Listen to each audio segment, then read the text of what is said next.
우리 손자가 6살이 됐습니다. 그런데 제 며느리는 제가 촌스럽다는 이유로 손자의 생일 파티에 못 오게 하려고 거짓말을 했습니다.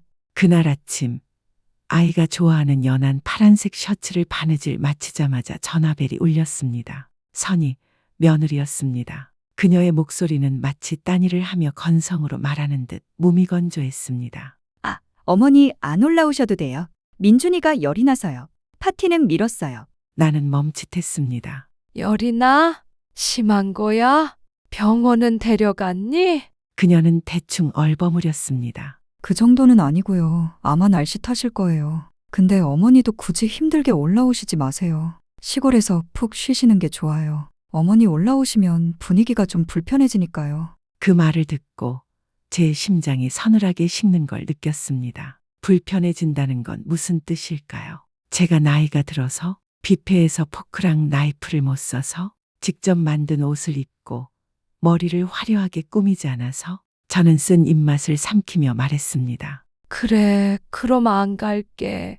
나중에 전화로 축하할게. 그녀는 고맙다는 말 한마디 없이 전화를 끊었습니다. 마치 제가 남이라도 되는 듯이. 그 자리에 앉아 있는 동안 바늘이 떨어진 것도 모르고 멍하니 있었습니다. 방 안은 조용해졌고 시계 초침 소리와 부엌에서 밤 냄새만이 은은히 감돌았습니다. 미완성 셔츠가 눈에 들어왔습니다. 깃 부분만 간신히 시침한 상태였고 단추는 아직 딸지 못했습니다. 탁자 위에 작은 선물 상자 한 달 전부터 준비한 동물 그림책이었습니다. 아이는 원숭이랑 코끼리를 가장 좋아했죠. 벽에 걸린 사진에는 지난 여름 제가 짜준 삿갓을 쓰고 활짝 웃고 있는 민준이가 있었습니다. 그 눈을 보자 더 이상 가만히 있을 수 없었습니다. 그 아이는 내 손자입니다. 시골에 올 때마다 제 다리에 달라붙어 할머니 미역국 해주세요 라고 제잘거리던 아이입니다. 오늘이 정말 생일이라면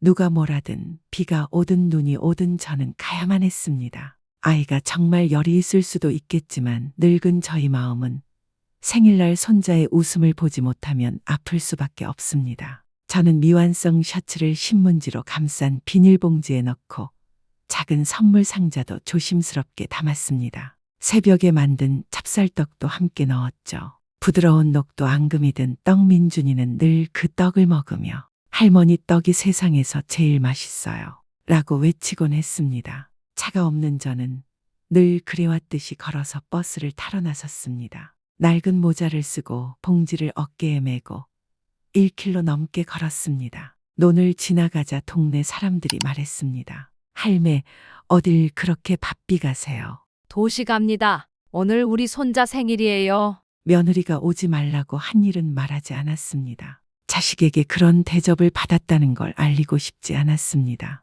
시내까지는 울퉁불퉁한 길을 버스로 1시간 넘게 달렸습니다. 사람들은 농사 걱정, 비료값 이야기를 했고 저는 조용히 선물 봉지를 끌어안은 채 창밖길을 따라 시선을 두었습니다. 다시 도시로 가는 버스를 탔습니다. 하늘은 잿빛이고 찬바람이 창문 사이로 뺨을 베듯 스쳤습니다. 도착했을 땐 다리가 뻣뻣했고 몸은 녹초였습니다. 하지만 아이를 생각하자 마음은 따뜻해졌습니다. 대학교 여학생에게 길을 물어 아들이 사는 아파트로 향했습니다. 출력한 지도도 다시 확인하며 걸었죠. 도시는 낯설고 시끄럽고 빌딩 하나하나가 사람을 삼킬 듯 컸습니다. 아파트 앞 좁은 골목길을 돌자 전동 오토바이를 탄 배달 청년이 급히 달려와 저는 피하려다 길에 넘어졌습니다. 선물 봉지는 한쪽으로 튕겨졌고 셔츠엔 먼지가 묻었으며 무릎엔 피가 맺히고 손엔 상처가 났습니다.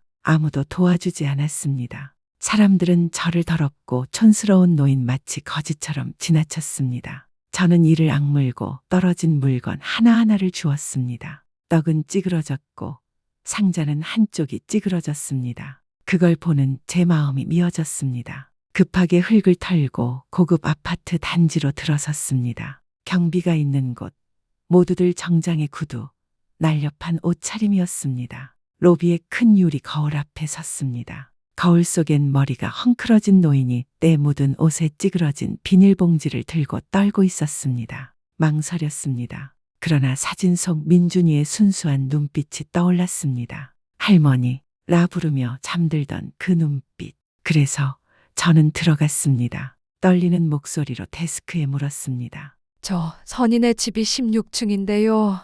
혹시 민준이 생일 파티 오늘 하나요? 젊은 여직원이 저를 보더니 환하게 웃으며 대답했습니다. 네, 오늘 파티 있어요. 16층 연회장에서요. 케이크도 크고 풍선 부는 삐에로도 있어요. 정말 재밌어 보여요.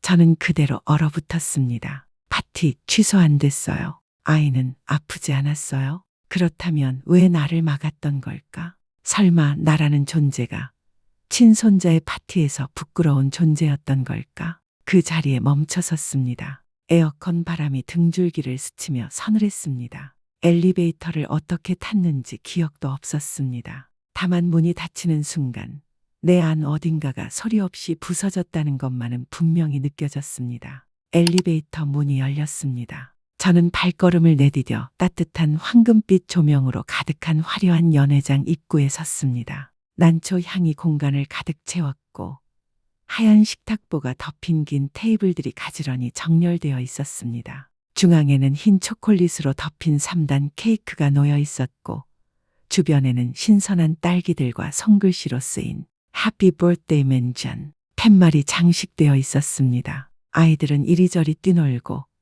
어른들은 잔을 부딪히며 담소를 나눴고 잔잔한 재즈 음악이 배경을 채웠습니다. 사진작가의 플래시가 번쩍였고 동물 모양 풍선을 만들어주는 삐에로 복장의 진행자도 있었습니다. 저는 문턱에 선 채로 얼어붙었습니다. 어디에도 아픈 아이가 있는 집처럼 보이지 않았습니다. 기침도 물수건도 체온계도 없었습니다. 그저 차갑게 완벽한 고급 파티가 있었고 진흙 묻은 옷과 구겨진 선물 가방을 든 제가 이질적인 존재가 되어 있었습니다. 몇몇 손님이 저를 돌아보았습니다. 어떤 이는 눈살을 찌푸렸고 누군가는 귓속말을 했습니다. 몇 마디가 또렷이 들려왔습니다. 누구야 저 사람.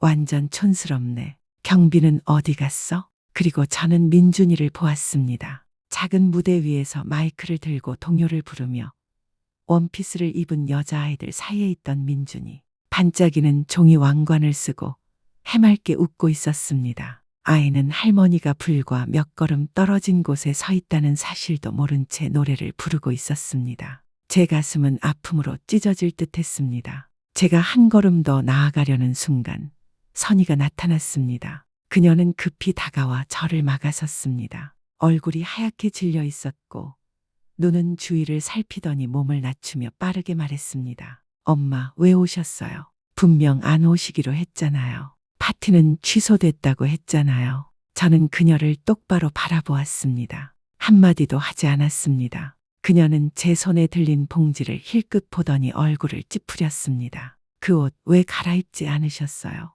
이런 모습으로는 여기 들어오시면 안 돼요. 저는 말하지 않았습니다. 하지만 제 심장은 꽉 조여왔습니다. 그녀는 저를 마치 짐처럼 그녀가 만든 완벽한 그림을 더럽히는 얼룩처럼 보았습니다. 그녀 눈엔 분명하게 비쳤습니다. 수치, 경멸, 그리고 사장과 동료들 앞에서 자신의 이미지가 무너질까 두려워하는 공포. 저는 고개를 살짝 돌렸습니다. 돌아가려 했습니다. 그런데 그때 손님들 사이에서 한 남자가 천천히 앞으로 걸어 나왔습니다. 어두운 정장에 하이넥 셔츠, 라펠엔 금색 브로치가 꽂혀 있었습니다. 사람들 속삭였습니다. 강 사장님, 한성 회장님. 그는 느리게 걸으며 저를 응시했습니다. 저는 눈을 깜빡였습니다. 어딘가 낯이 익었습니다. 할머니, 그가 떨리는 목소리로 말했습니다. 혹시 예전에 저는 자세히 들여다보았습니다. 맞았습니다. 이 남자는 예전에 귀향길 도로변에서 쓰러졌던 사람이었습니다. 아무도 거들떠보지 않았던 그 사람을 제가 일으켜 세우고 119를 불렀으며 이름도 남기지 않고 떠났던 그날의 그 남자였습니다. 그는 더 묻지 않았습니다. 다만 천천히 아주 깊이 허리를 숙였습니다. 정중하고 진심 어린 감사의 인사였습니다. 정말 감사드립니다. 제 생명을 구해주셨습니다. 방안이 일시의 정적에 휩싸였습니다. 음악이 멈췄고 직원은 술 따르던 손을 멈췄습니다. 모든 시선이 저를 향했습니다. 조금 전까지만 해도 파티장의 얼룩이었던 노인이 이제는 방 안에서 가장 영향력 있는 손님의 은인이 된 것이었습니다. 선희는 숨도 쉬지 못한 채 얼어붙었습니다. 얼굴은 새하얗게 질렸고 손은 치맛자락을 쥐고 있었으며 입을 떼지 못했습니다. 강 사장은 그녀를 바라보며 날카롭게 물었습니다. 이분이 당신 시어머니라고요. 실망을 감추지 못한 목소리였습니다. 제가 이분을 3년 동안 찾아다녔습니다. 그런데 이런 자리에서 그분이 며느리에게 쫓겨나는 장면을 보게 될 줄은 몰랐군요. 저는 여전히 아무 말도 하지 않았습니다. 기뻐하지도 않았고 분노하지도 않았습니다. 그저 조용히 그 자리에 서 있었습니다. 하지만 수년 만에 처음으로 제 허리는 굽어 있지 않았고 고개는 숙여지지 않았습니다. 왜냐하면 그 방 안 가득한 경멸의 시선 속에서도 단 한 사람이 저를 기억해 주었기 때문입니다. 감사한 마음으로 선희는 연회장 한가운데서 얼어붙은 채 서 있었습니다. 완벽히 화장한 얼굴은 땀과 당황으로 일그러졌고 두 다리는 곧 무너질 듯 흔들렸습니다. 속삭임이 점점 커져 파도처럼 번졌습니다. 진짜 시어머니를 부끄러워한 거야. 회장님을 살린 은인을 눈앞에서 내쫓다니. 늘 지식인 집안이라더니 시어머니는 글도 모른다며. 선희는 그 모든 말을 또렷이 들었습니다. 그 말 하나하나는 수년간 공들여 쌓아온 외면과 자존심의 껍질을 무너뜨리는 차가운 물벼락이었습니다. 저는 여전히 그 자리에 서 있었습니다. 변명도 분노도 없이. 그러나 그 침묵이야말로 수천 마디 비난보다 더 깊게 가슴에 박혔습니다. 강 사장은 고개를 돌려 선희를 다시 바라봤습니다. 눈빛은 얼음처럼 차가웠습니다. 항상 도덕성과 완벽함을 말하더니 그런 당신이 제 은인에게 이런 대우를 합니까?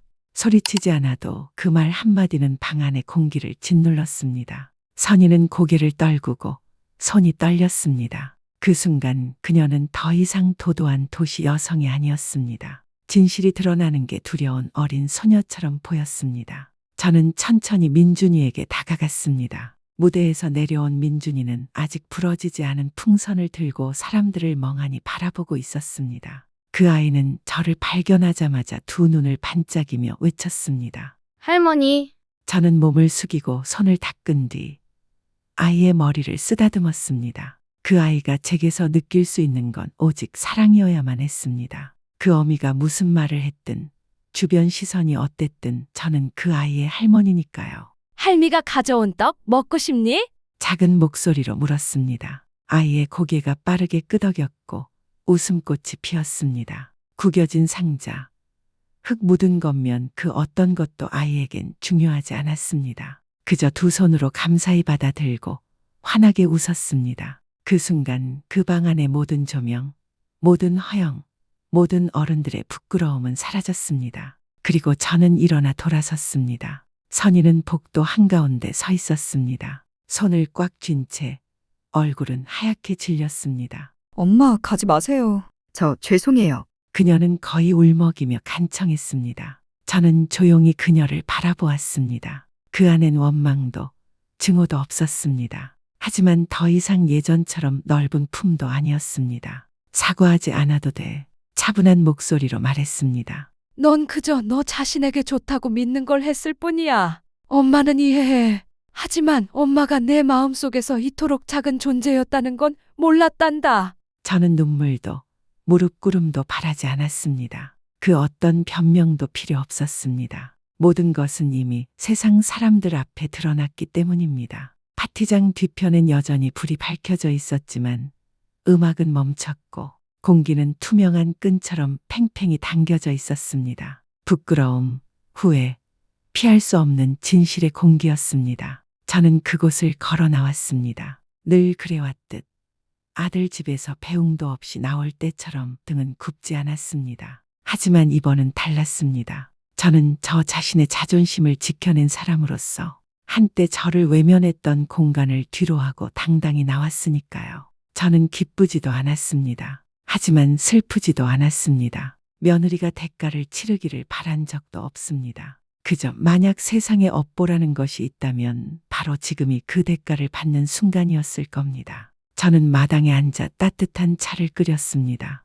낡은 도자기 찻잔에 천천히 따라 붓고 걷고 멀리 뿌연 산맥을 바라보았습니다. 민준이를 떠올렸습니다. 그 아이에겐 아무 죄도 없었습니다. 저는 그저 바랐습니다. 나중에 아이가 자라면 진흙 묻은 옷을 입은 노인이라도 헌 옷을 입은 사람이라도 그가 자신을 위해 수백 킬로미터를 달려와 떡 하나를 건넬 수 있는 존재라면 그를 따뜻하게 대해줄 줄 아는 사람으로 자라나길. 저는 명예를 바라지 않습니다. 단지 마음을 원할 뿐입니다. 그리고 이 세상에 어떤 대가가 있다면 그날 제가 끝내 아무 말도 하지 않았던 그 침묵, 그것이 며느리가 치러야 할 가장 큰 값이었을지도 모릅니다. 초겨울 어느 날 오후, 바나나 잎 뒤로 햇살이 듬성듬성 흩어질 즈음이었습니다. 저는 배추밭 옆에서 풀을 뽑고 있었는데 오토바이 소리가 대문 앞에서 멈췄습니다. 시끄럽던 엔진 소리가 뚝 멈췄고 그 후엔 이상할 만큼 긴 침묵이 이어졌습니다. 마치 문 앞에 선이가 들어올 용기를 내지 못하는 듯했습니다. 고개를 들었습니다. 선이었습니다. 그녀는 낡은 나무 대문 앞에 조용히 서 있었습니다. 그토록 오랜 세월 남편 없이 스스로 이 문을 연 적 없던 사람이 오늘은 혼자 왔습니다. 눈은 벌겋게 부었고 낡은 외투를 걸치고 대충 묶은 머리에 작은 종이 상자를 꼭 안고 있었습니다. 엄마. 그녀의 목소리는 떨렸고 거의 울먹임에 가까웠습니다. 정말 죄송해요. 저는 그대로 서 있었습니다. 끄덕이지도 등을 돌리지도 않았습니다. 그녀는 고개를 숙이고 마치 벌을 받는 사람처럼 천천히 안으로 걸어 들어왔습니다. 마당 한가운데 다다르자 선희는 무릎을 꿇고 종이 상자를 조심스레 내려놓았습니다. 엄마, 제가 정말 잘못했어요. 용서받지 못해도 좋아요. 단 한 번만 제 얘기를 들어주세요. 정말 한 번만이라도요. 저는 깊게 한숨을 쉬고 들고 있던 배추를 문턱에 내려놓았습니다. 그녀에게 다가가 조용히 말했습니다. 일어나렴. 이 집에선 아무도 무릎 꿇을 필요 없어. 그녀는 움직이지 않았습니다. 눈물은 이미 볼을 타고 흐르고 있었고 목소리는 부서질 듯 떨렸습니다. 엄마가 촌스러워서 부끄러웠어요. 엄마 때문에 창피할까봐 두려웠어요. 그런데 그날 정말 부끄러워해야 할 사람은 저였어요. 지금 이렇게 된 게 당연하다고 생각해요. 저는 몸을 숙여 그녀의 손을 잡아 일으켰습니다. 예전엔 하얗고 곱던 손이었지만 이제는 혼자 멀리 운전하고 밥을 짓고 아무도 도와주지 않는 삶에 굳은 살이 생긴 손이 되어 있었습니다. 너는 나 때문에 창피한 게 아니었단다. 저는 말했습니다. 넌 너 자신이 딸이라는 걸 잊었기 때문에 모든 걸 잃은 거야. 선희는 울음을 터뜨리며 제 팔에 얼굴을 묻었습니다. 계산 많던 며느리도 아니고 자존심 세던 여인도 아니었습니다. 길을 잃고 집을 다시 찾은 아이였습니다. 저는 그녀를 부엌으로 데려갔습니다. 우리 부엌은 소박했습니다. 따뜻한 차 한 주전자, 숯불에 구운 고구마 몇 개뿐. 그녀는 마루에 조용히 앉아 이곳저곳을 둘러보았습니다. 마치 처음으로 이 집이 도심의 방음벽보다 더 따뜻하다는 걸 느끼는 듯했습니다. 저는 차를 따랐습니다. 묻지도 않고 설명도 없이 그저 바람 소리와 마음의 울림이 공간을 채우게 했습니다. 한참 후 선희는 상자에서 사진첩을 꺼냈습니다. 민준이 사진이었습니다. 제가 미처 완성하지 못한 셔츠를 입은 아이. 목둘레만 꿰매진 채. 예, 이 셔츠 베고 자요. 매일. 그녀가 말했습니다. 전화 한 통도 못했어요. 엄마가 다시는 절 안 보고 싶어 하실까 봐요. 저는 잠시 침묵하다가 천천히 말했습니다. 엄마는 누가 부르길 바라지 않아. 그저 아직 마음이 따뜻하다는 걸 알면 그걸로 돼. 그녀는 고개를 숙이고 두 손을 꼭 쥐었습니다. 용서받고 싶다는 말은 안 할게요. 하지만 언젠가 엄마가 절 찾는 날이 온다면 절대 외면하지 않겠습니다. 저는 고개를 끄덕이지 않았습니다. 용서했어. 라는 말도 하지 않았습니다. 용서란 말이 아니라 이후의 태도로 증명되는 것이니까요.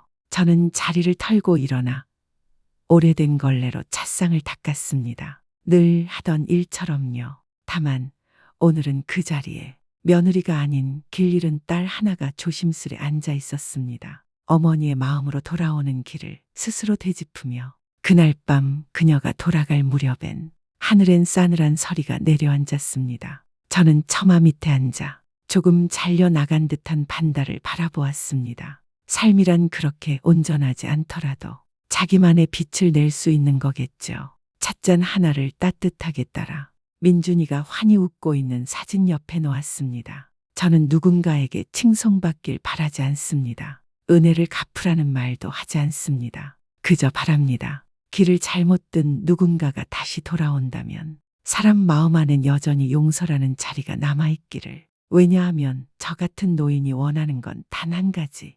진심이 담긴 엄마라는 한마디. 그것이면 남은 생 편안하게 살 수 있으니까요. 이 이야기는 단지 시어머니가 며느리에게 무시당한 비극만은 아닙니다. 그것은 인간의 마음, 인격 그리고 불효의 대가에 대한 깊은 교훈이 담긴 이야기입니다. 여사님 진흙 묻은 시골 어머니 그녀는 조용히 사람을 살렸고 조용히 사랑했고 조용히 견뎠습니다. 누군가에게 칭찬받길 바라지도 않았고 이름을 남기길 원하지도 않았습니다. 하지만 그런 조용한 선함은 결국 운명에게 기억되었고 누구도 예측하지 못한 방식으로 보답을 받게 되었습니다. 반면 선의는 체면과 명예에 집착한 나머지 가족을 부정했고 그로 인해 스스로 쌓아 올린 모든 것을 무너뜨리고 말았습니다. 이 이야기는 우리에게 말합니다. 가족 간의 사랑은 완벽할 필요는 없습니다. 단지 진심이면 충분하다는 것을. 그리고 용서란